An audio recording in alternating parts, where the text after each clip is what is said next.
खुशामदीद। सुबह के 8:35 हुआ चाहते हैं। आपका मेजबान इशफाक गौहर हाजिर खिदमत है प्रोग्राम सलाम जे के लेकर। गुलिस्तान न्यूज के मॉर्निंग शो में हमारी कोशिश रहती है कि आपको बाखबर करें, हर उन खबरों से बाखबर करें जिन्हें आप देखना चाहते हैं, जिन्हें आप सुनना चाहते हैं, जिस पर आप तज्जिया करते हैं, जिस पर हमारा तबसरा होता है। और यह तज्जिया और तबसरे का प्रोग्राम सुबह 10 बजे तक चलता है, यानी 8:35 पर अगर ये शुरू होता तो पूरा 10 बजे तक हम इसको ले चलने की कोशिश करते हैं। और हर पल एक नए अंदाज में खबर तह तक बताकर आपको बाखबर करने की कोशिश करते हैं। आपका प्यार और आपका मोहब्बत जो है वो हमारी राब्ता साइट फेसबुक, ट्विटर, इंस्टाग्राम को यूट्यूब पर भी मिल रहा है, और साथ साथ हमारी ऑफिशियल वेबसाइट www.gulistannews.in पर भी लगातार जारी है, जहां पर आप और हम बात करते हैं। अगर बराह रास्त बात नहीं होती है, लेकिन जो बात आप वहां पर लिखते हैं, जो तहरीर आप हमारे तक पहुंचाते हैं, जो वीडियोज़ आप हमारे तक पहुंचाते हैं, उसे हम ज़रूर राब्ता साइटों पर या दीगर मकामात पर कहीं ना कहीं इस्तेमाल करते हैं। मुझे उम्मीद है कि आज भी पूरा दिन आप हमारा साथ देते रहेंगे, राब्ता साइटों पर भी और टीवी पर भी। और साथ साथ याद रखिएगा, अगर आप हमारे ऑफिशियल ग्रुप में ज्वाइन करना चाहते हैं, यानी व्हाट्सएप ग्रुप पर ज्वाइन करना चाहते हैं, तो आप हमारी ऑफिशियल वेबसाइट www.gulistannews.in पर जाएंगे, खबर पर क्लिक करेंगे और नीचे आपको व्हाट्सएप का आइकन आएगा, उस पर क्लिक करेंगे तो ऑटोमेटिकली आप हमारी ऑफिशियल ग्रुप में ज्वाइन करेंगे, जहां पर आप हर पल बाखबर रहेंगे देश दुनिया की खबरों से। तो यह सिलसिला जारी रहेगा और आखिरी पड़ाव पर जब होंगे तो आपकी हमारी गुफ्तगू होगी, आपके मसाइल को हुकूमत की नज़र करने की कोशिश करेंगे।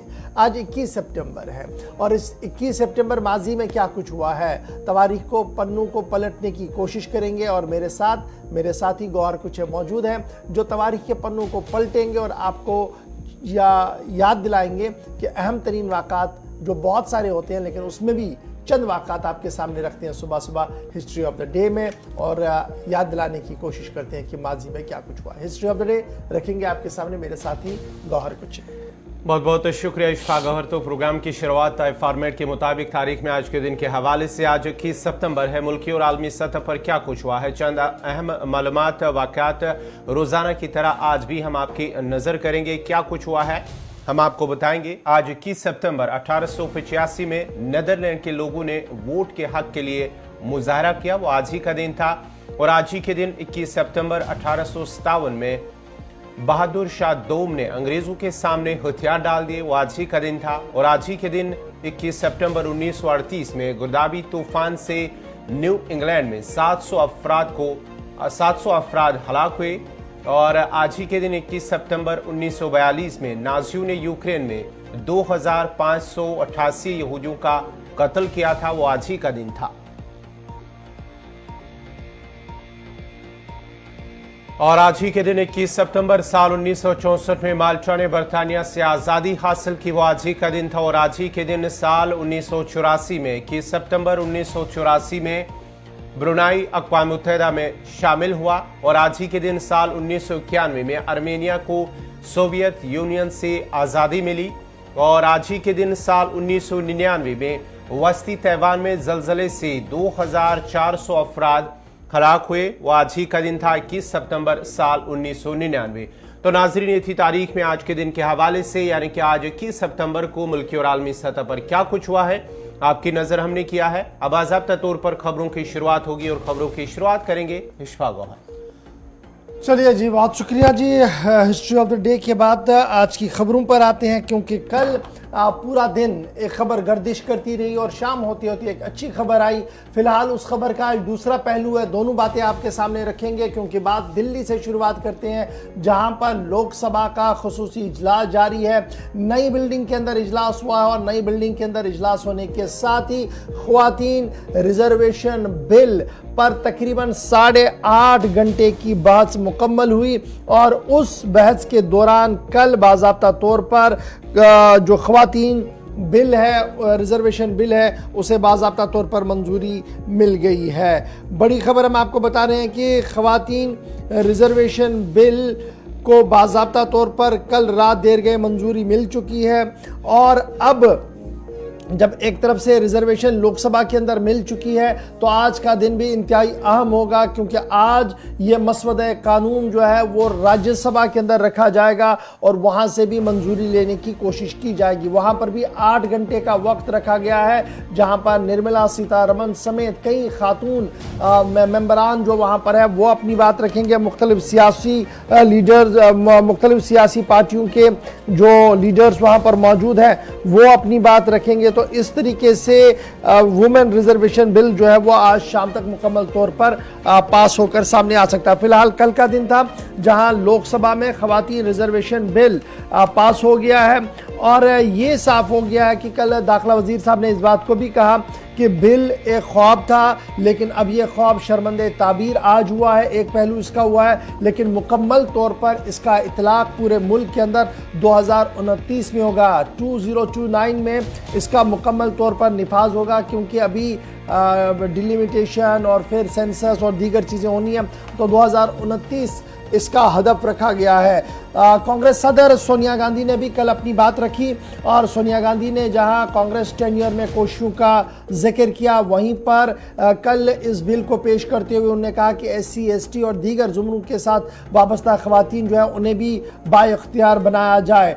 8 घंटे की डिबेट में तकरीबन 60 मेंबरान, 60 मेंबर्स जो सिटिंग मेंबर पार्लियामेंट से मुख्तलिफ सियासी जमातों के, उन्होंने अपनी अपनी बात रखी और कुल मिलाकर 450 से ज़्यादा वोट, 454 वोट्स इसके हक में मिले हैं और सिर्फ 2 वोट ऐसे थे जो इस बिल की मुखालफत में मिले और इस तरीके से 1/3 से ज़्यादा अक्सरियत के साथ लोकसभा के अंदर ये बिल जो है वो पास हुई। आज लोकसभा की स्ट्रेंथ हमारी क्या है? 543, उसमें तकरीबन 80 के करीब खवातीन जो है वो रिप्रेजेंट कर रही हैं। और कल जब ये पूरा अमल मुकम्मल हुआ तो उसके बाद वज़ीर-ए-आज़म नरेंद्र मोदी ने भी ट्विटर का सहारा लिया, सोशल मीडिया साइट्स पर आए और उन्होंने अपनी बात को लिखते हुए कहा कि मुल्क ने एक और संग मील आज तय किया है और आने वाले दिनों में मज़ीद आगे बढ़ा जाएगा। तो इस तरीके से आज जो है एक और दिन होगा इस बिल का, जब लोकसभा के बाद अब राज्यसभा में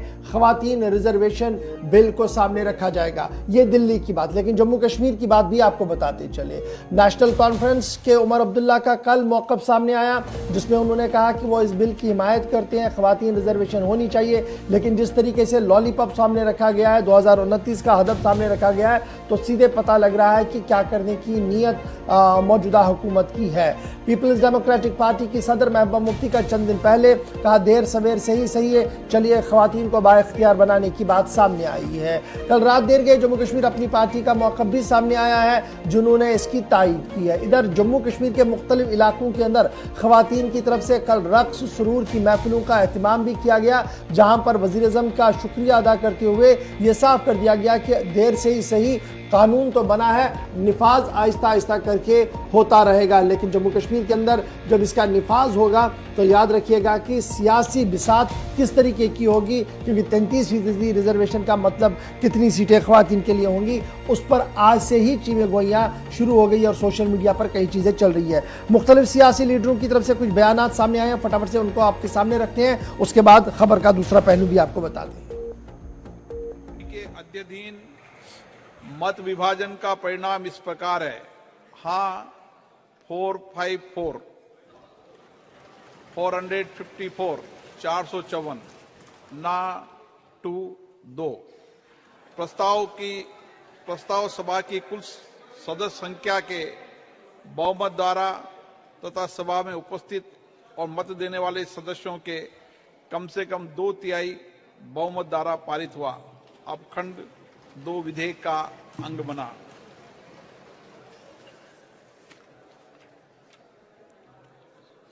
श्री आलोक कुमार सुमन, क्या आप संशोधन संख्या 8 प्रस्तुत करेंगे?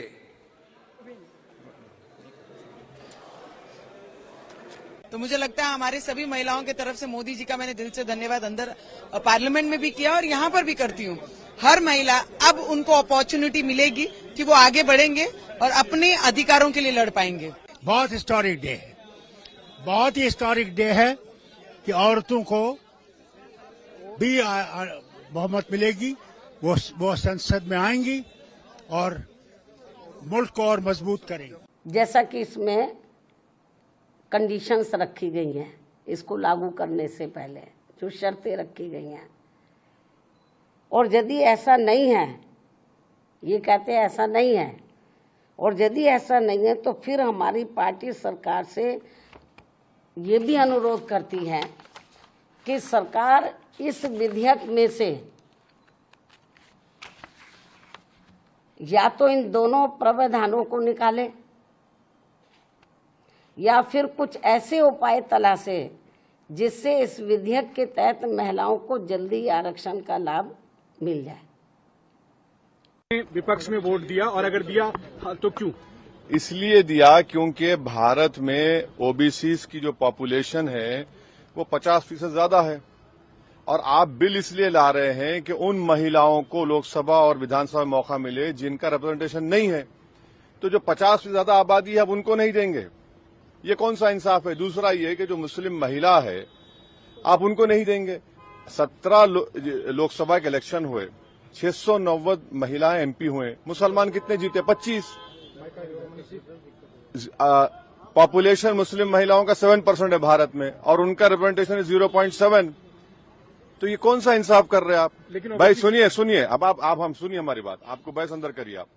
जब आप कानून ला रहे हैं जिनके लिए, अब उन्हीं को नहीं देंगे कि ओबीसी को और मुस्लिम महिला को नहीं देंगे, इसलिए हम उनके खिलाफ वोट दिए, ताकि कम से कम मालूम हो सके कि भाई ये 2 एमपीज थे जो ओबीसी महिला के लिए और मुस्लिम महिला के लिए, उनके इंक्लूजन के लिए लड़ रहे थे। So one of the things that the government likes to distract from, of course, is Mr. Adani.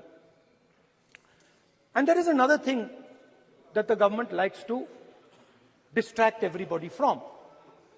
And that thing is called the caste census. For some reason, and I don't quite understand what this reason is, the moment the opposition अब सुन रहे थे मुख्तलिफ leaders के बयानात। असद ओवैसी ने इसकी मुखालफत की और कहा कि जिस तरीके से मसवदा कानून तहरीर किया गया उससे न तो मुस्लिम ख़वातीन को कोई फ़ायदा मिल रहा और ना ही उन लोगों के लिए जिनके लिए डंडूरा पीटने की कोशिश की जा रही। बहरहाल बढ़ते हैं जी आगे। इस पर आज का दिन भी सियासत होगी क्योंकि राज्यसभा के अंदर आज ये मसवदा कानून पेश किया जाएगा और वहाँ पर भी 8 घंटे का वक्त रखा गया है जहाँ पर मेंबरान अपनी अपनी बात को रखेंगे। बात करते हैं जी अब ज़रा एक और अहम खबर की, और बात यौम जमहूरिया की करते हैं। और यौम जमहूरिया की बात करना इंतहाई अहम है क्योंकि इस सिलसिले में दिल्ली के अंदर सरगर्मियां तेज होंगी। आप सोच रहे होंगे कि जनाब अभी तो बड़ा टाइम है, लेकिन उससे पहले ही इस तरीके की तैयारियां होंगी कि जनवरी 26 2024 के अंदर कौन मेहमान खुसूसी होगा। इस सिलसिले में तैयारियों को हतमी शक्ल दे दी गई है। वजीर आज़म साहब की तरफ से बाज़ाब्ता तौर पर अमेरिका के सदर जो बाइडन को दावतनामा दे दिया गया है। अमेरिका के सदर जो बाइडन 2024 में रिपब्लिक डे परेड पर मेहमान खुसूसी की हैसियत से दिख सकते हैं और इस सिलसिले में वज़ीर आज़म ने बाज़ाब्ता तौर पर अमेरिकी सदर को यौम जमहूरिया की तकरीब पर मेहमान खुसूसी की हैसियत से मौजूद रहने पर दावत दे दी है। वज़ीर आज़म दफ्तर और दफ्तर खारजा के तर्जुमा के ज़राया के मुताबिक ये दावतनामा पहले G20 के दौरान दिया गया था और उसके बाद भी दोबारा इसको ऑफिशियल कम्युनिकेशन के तौर पर भेजा गया है। इधर भारत और अमेरिका के दरमियान जो तिजारती राब्ते हैं उन्हें भी मुस्तहकम करने की कोशिश की गई है और यही वजह है कि भारत और अमेरिका के दरमियान जो 7वां इंतहाई अहम मामला था वर्ल्ड ट्रेड ऑर्गेनाइजेशन के हवाले से जो मसला पड़ा था उस मसले को भी हल कर दिया गया और इस तरीके से तिजारती रास्ते भी मजीद बेहतर बनाने की कोशिश की जा रही है। याद रखिएगा यौम जमहूरिया की तकरीब पर साल 2015 में बराक ओबामा पहले यूएस प्रेसिडेंट थे जिन्होंने भारत की इंडियन रिपब्लिक परेड के अंदर बश्त मेहमानी खुसूसी की हैसियत से शिरकत की थी। और अगर 2024 में बाइडन मेहमानी खुसूसी की हैसियत से आते हैं और वो यहाँ मौजूद रहते हैं तो ये दूसरे अमरीकी सदर होंगे जो भारत के अंदर रहेंगे और यौम जमहूरिया की तकरीब पर मेहमानी खुसूसी की हैसियत से यहाँ पर रहेंगे। अमरीकी सदर जो बाइडन के दावतनामे की तस्दीक अमरीकी सफारत खाना जो दिल्ली के अंदर है उनकी तरफ से भी की गई है और सफ़ीर मोहतरम का बयान सामने आया जिसमें उन्होंने कहा कि बाइडन साहब को दावतनामा मिल चुका है वज़ीर आज़म साहब का और इस सिलसिले में बहुत जल्द जो है वो हतमी फैसला लिया जाए जाएगा कि बाइडन क्या 2024 में यौम जमहूरिया की तकरीब पर बहसती मेहमान खुसूसी की हैसियत से यहाँ पर मौजूद रहेंगे या कुछ और बंदोबस्त करना होगा, ये बाद में देखा जाएगा। फिलहाल बड़ी खबर ये कि वज़ीर आज़म साहब ने दावतनामा दिया था पहले G20 के दौरान, बाद में तमाम तर ज़रूरी लवाजमात जो होती है ऑफिशियल इन्विटेशन उसे भी भेज दिया गया है और सफ़ीर मोहतरम जो दिल्ली के अंदर है अमेरिका के, उनकी तरफ से भी इस बात की तस्दीक कर दी गई है कि 2024 के तकरीब खुसूसी तकरीब पर मेहमान खुसूसी का दावत जो है वो US सदर को मिल चुका है। अब बढ़ते हैं जी आगे। इसके बाद एक और अहम खबर की ओर आते हैं और बात करते हैं, जब बात अमेरिका की हो रही है, भारत की हो रही है, तो ज़रा बात अक़वाम मुत्तहिदा की भी कर ले, जहां पर इजलास जारी। और कल आपको याद होगा कि हमने आपको बताया था कि रजब तैयब अर्दगान ने किस तरीके से अपनी तकरीर के दौरान जम्मू कश्मीर के मसले को उठाया था। लेकिन रजब तैयब अर्दगान की बात अपनी जगह, लेकिन OIC का कॉन्टैक्ट ग्रुप का इजलास भी मुनक्किद हुआ है। जनरल काउंसिल के हाशिए के दौरान यूनाइटेड नेशन का इजलास जारी है, UN का इजलास है, वहां पर हाशिए पर अक़वाम मुत्तहिदा के अंदर OIC कॉन्टैक्ट ग्रुप का इजलास हुआ है और OIC कॉन्टैक्ट ग्रुप बराए जम्मू कश्मीर का साइडलाइंस पर इजलास मुनक्किद हुआ है, जो UN जनरल असेंबली के अंदर इस वक्त सेशन जारी है। और इस इजलास की सदारत जो है वो HB ताहा ने की है, जो सेक्रेटरी जनरल है OIC के, जिसमें पाकिस्तान, सऊदी अरब, तुर्की, अज़रबैजान, नीलगार और दीगर मुल्कों की रहनुमाओं की तरफ से शिरकत की गई है। बावसूख ज़राया से मालूम हुआ है कि इस OIC कॉन्टैक्ट ग्रुप बराए जम्मू कश्मीर ने एक बार फिर जम्मू कश्मीर के मामले पर गुफ्तगू की है और जम्मू कश्मीर के मामले को सियासी तौर पर करार देते हुए उसे अक़वाम मुत्तहिदा की करारदादों के मुताबिक हल करने पर जोर दिया है। याद रखिएगा, इससे पहले OIC की तरफ से इस तरीके की बातें कही जा रही थी और भारत की तरफ से लगातार उसकी मुखालफत की गई और कहा गया कि यह अंदरूनी मामला है और इस मामले को हल किया गया है जी 5 अगस्त 2019 को। अब OIC कॉन्टैक्ट ग्रुप का इजलास हुआ है और ये इजलास अक़वाम मुत्तहिदा हेडक्वार्टर के साइडलाइंस पर हुआ है, जहां पर 78th सेशन इस वक्त यूनाइटेड नेशन जनरल असेंबली का चल रहा है और इस दौरान जम्मू कश्मीर के मामले पर गुफ्तगू हुई है।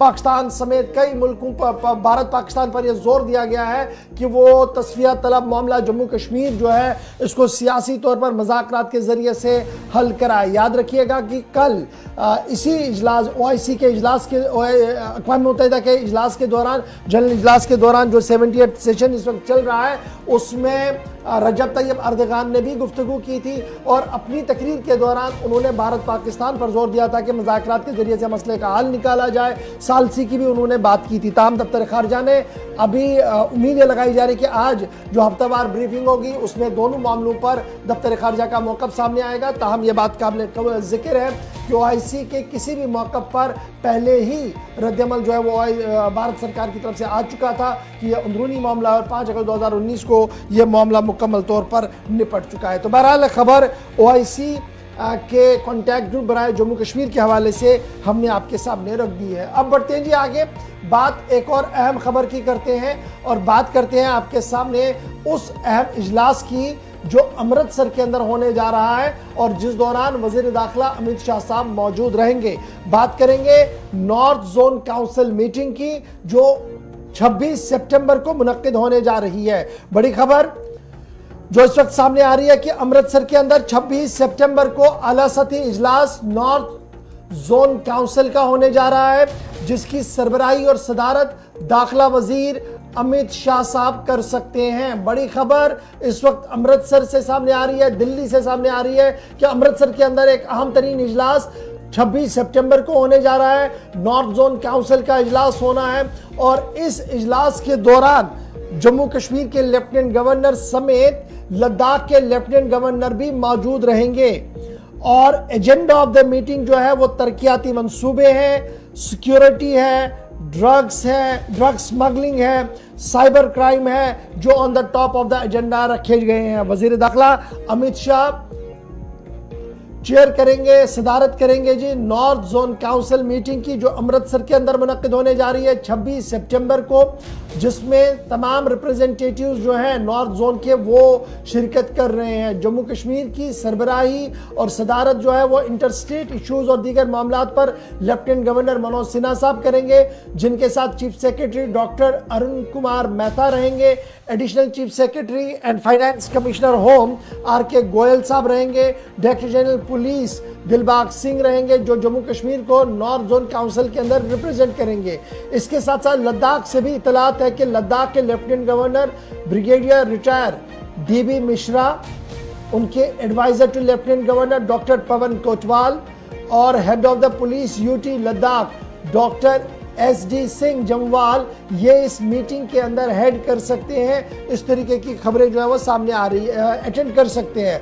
और नॉर्थ जोन काउंसिल मीटिंग के अंदर जहां जम्मू कश्मीर है, लद्दाख है और फिर एनसीटी ऑफ दिल्ली है, चंडीगढ़ है, हरियाणा है, पंजाब है, हिमाचल प्रदेश है और राजस्थान है। कुल मिलाकर जम्मू कश्मीर, लद्दाख, दिल्ली, चंडीगढ़, हरियाणा, पंजाब, हिमाचल प्रदेश और राजस्थान के जिम्मेदार इस अहम तरीन इजलास के अंदर होने जा रहे आएंगे, जो 8 मुख्तलिफ रियासतों और यूटीज़ का काउंसिल बना है नॉर्थ जोन काउंसिल। उसका इजलास 26 सितंबर को अमृतसर के अंदर होने जा रहा है। मीटिंग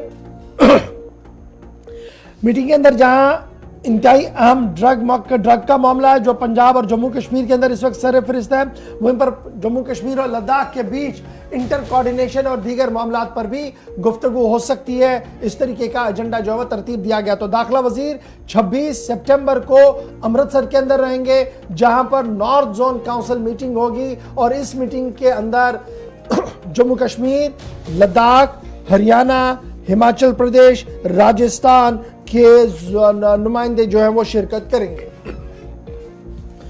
चलिए जनाब, यहां पर एक छोटे से ब्रेक के लिए रुक रहे हैं। ब्रेक के उस पार आएंगे तो आपको बताएंगे कि कल हमने आपको खबर बताई थी कि कनाडा की तरफ से पाबंदी लगाई गई है, एक एडवाइजरी जारी की गई है। कनाडा नहीं है बल्कि दीगर मुल्कों की तरफ से भी एडवाइजरियां आ चुकी है, लेकिन उसके बावजूद भी सयाहत का शोबा आहिस्ता आहिस्ता करके सही आगे बढ़ रहा है। इस पर गुफ्तगू करेंगे, हमारे साथ फैसल रियाज ज्वाइन करेंगे। फिर आपको बताएंगे कि साल 2024-25 के सालाना बजट की तैयारियों का आगाज हो गया है, क्या कुछ चल रहा है उस पर भी गुफ्तगू करेंगे। मजीद मुन्ना भाई MBBS की गिरफ्तारी हुई है, इस पर भी गुफ्तगू करेंगे कि क्या ये हुआ था मामला, किस तरीके से खबर आगे आई और आगे की बातों पर और भी कुछ खबरें होंगी जिन पर हम गुफ्तगू करेंगे। छोटा सा ब्रेक होगा, ब्रेक के फौरन बाद हाजिर खिदमत रहेंगे, तो बैक टू बैक खबरों पर गुफ्तगू करेंगे।